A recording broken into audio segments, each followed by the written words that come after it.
speaker. In favor. In opposition. Thank you, Commissioners. I'm favor. Ricky Hennesy from Friends of Hyde Park Neighborhood Association. One of the most commonly heard concerns from ADU detractors seems to be the off-street parking. It is a valid concern and one that should be taken into consideration when making important decisions regarding ADU regulation.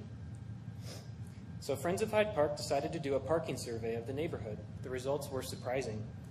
We replicated the survey twice, once on Sunday morning, a time when most cars are at home and many visitors are attending church in Hyde Park, and we also did the survey on 2 Thursday nights, starting at 7 p.m. when most people are home from work. We worked in pairs and counted both cars and empty spaces, making sure to account for curb cuts and no parking signs. There's certainly a small percentage of human error, but I think it paints a very accurate picture of the parking situation in Hyde Park.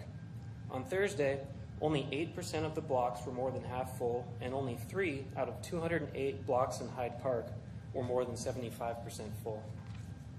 On Sunday, only 12% were more than half full, and only 6 blocks were more than 75% full. 4 of those being from the Hyde Park Baptist Church service. You need to wrap it up, Mr. Hennessy. I have one last sentence.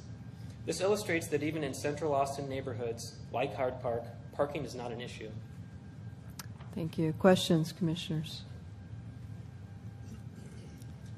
I'll just say that in my neighborhood, it'd be all red if red is overparked. So different neighborhoods are different, and I don't know much about Hyde Park, but I do know that certain neighborhoods, you would not have these kind of results.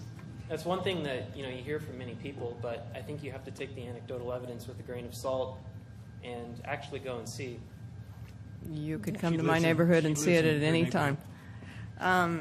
Okay. I want to say, do we have a question? Okay, Commissioner Zaragoza. Yeah. Go ahead. Sorry.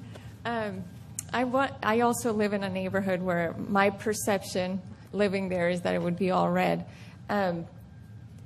What is your perception when you say there isn't a problem? I guess, what do you consider a problem? Well, this illustrates that basically, worst case scenario, the furthest you would have to park from your destination is 1 block. So I guess the problem is you can't find parking within a reasonable distance of where you need to go. But the city of Austin has ways to deal with that. We have residential permits. We can meter certain neighborhoods. The solution is to not restrict the housing. Okay, so I think that might be the difference, or at least in my perspective. I don't often have to park a lot further than a block to get to my house, but where it does impact my neighborhood is that even though it's incredibly dense and incredibly central, it's so unpleasant and sometimes unsafe to walk because we don't have sidewalks, that as you're sort of with cars parked on either side of the street, you're kind of using the right-of-way to create pedestrian connectivity and cycling connectivity. So even if I don't have to park further than a block, it does impact sort of quality of life and the way I envision living in central Austin. Commissioner Jack.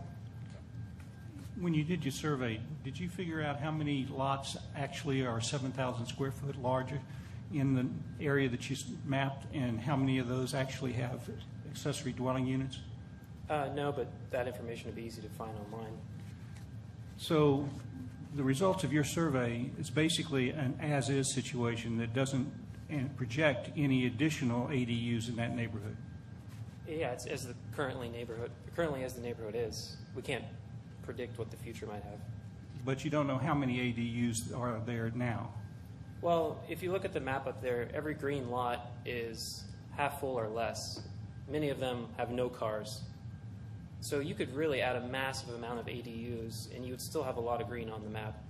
I mean, we're not talking about, just 50% parking. It's like less than 25% full in the entire neighborhood.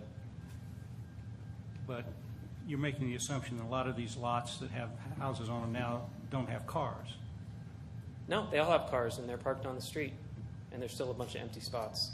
They don't have parking on site? Some of them do. What percentage of them do you think have parking on site? Yeah, maybe half of them. Half of them. Half of the houses in Hyde Park have parking on site, and the other half doesn't. I'm not sure about the exact answer, but I think it's pretty obvious there's a lot of free parking on street in Hyde Park. Well, I have no doubt about that. The question is, what happens if you put these ADUs without parking? Some of the spots will fill up, and then there will still be a bunch of empty parking. Thank you, Mr. Hennessy. I did want to say that I've got